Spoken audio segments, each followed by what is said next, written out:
Netanyahu বিশ্বের সবচেয়ে দখলবাজ এবং নিপীড়নকারী দেশের নেতৃত্ব দেয়া যুদ্ধাপরাধী এই রাষ্ট্রপ্রধানকে খুব কম সময়ই দুশ্চিন্তাগ্রস্ত দেখা যায়। তবে যুক্তরাষ্ট্র সফরকালে হোয়াইট হাউসের এই ছবিতে ধরা পড়ে এক বিরল বিবিকে। অনেকটাই বিধ্বস্ত, কপালে চিন্তার ভাঁজও স্পষ্ট। তার এই অবস্থার কারণ গাজার বাইত হানুনে প্রতিরোধে যোদ্ধাদের ভয়ঙ্কর হামলায় তার সেনাদের পরিণতির সংবাদ। সোমবার রাত 10টা ইসরায়েলের সীমান্তবর্তী বাইত হানুন এলাকায় অভিযানে যায় আইডিএফের একটি দল। রাস্তার পাশে পুঁতে রাখা বোমার বিস্ফোরণ ঘটলে বেশ কয়েকজন সেনা হতাহত হন। এরপর উদ্ধার করতে গেলে তাদের লক্ষ্য করেও হামলা চালায় হামাস। আরেক দল এগিয়ে এলে তারাও হামলার লক্ষ্যবস্তু হয়। এতে 5 সেনার প্রাণহানি ঘটে, আহত হন অন্তত 14 জন। বাইত হানুনের ঘটনায় তোলপাড় সৃষ্টি হয় ইসরায়েলের রাজনৈতিক অঙ্গনে।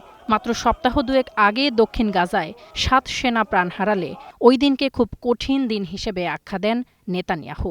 শুধু জুন মাসে হামাসের হাতে প্রাণ যায় অন্তত 20 জন আইডিএফ সেনার। স্বভাবতই প্রশ্ন ওঠে, গাজা কি ইসরায়েলি সেনাদের বধ্যভূমি হিসেবে আবির্ভূত হচ্ছে? ইসরায়েলের হিসেবে 7 অক্টোবর 2023 হতে এ পর্যন্ত 887 সেনা এবং কর্মকর্তার প্রাণহানি ঘটেছে গাজায়। এর মধ্যে স্থল অভিযানে মারা গেছেন অন্তত 443 জন। আহত সেনার সংখ্যা দাঁড়িয়েছে 6000-এর বেশিতে। 18 জন গুরুতর আহত সহ চিকিৎসাধীন 1.5 শতাধিক। শুধু 2025 সালেই প্রাণ গেছে 50 জনের, আর শতাধিক আহত হয়েছেন। ইসরায়েলি সেনাদের শুধু প্রতিপক্ষের হাতেই প্রাণ দিতে হচ্ছে না, তাদের প্রাণ যাচ্ছে নিজেদের গুলিতেও। গত শুক্রবার ইসরায়েলি আর্মি রেডিও জানায়, গাজায় চলমান স্থল অভিযানে কমপক্ষে 31 জন ইসরায়েলি সেনা নিজেদের বাহিনীর সদস্যদের গুলিতে নিহত হয়েছেন। এ পর্যন্ত অপারেশনাল দুর্ঘটনায় প্রাণ হারিয়েছেন 72 সেনা।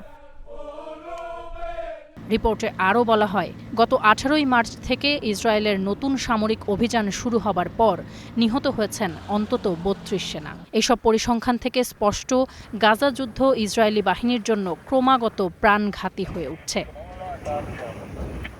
হামাসের গেরিলা কৌশল, সুড়ঙ্গ নির্ভর আক্রমণ এবং বিস্ফোরক পাতা কৌশল ইসরায়েলি সেনাদের জন্য এক প্রকার আতঙ্কের বস্তুতে পরিণত হয়েছে।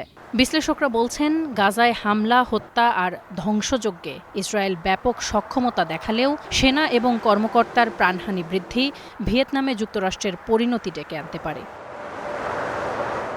তাসফিয়া তামান্না, স্টার নিউজ।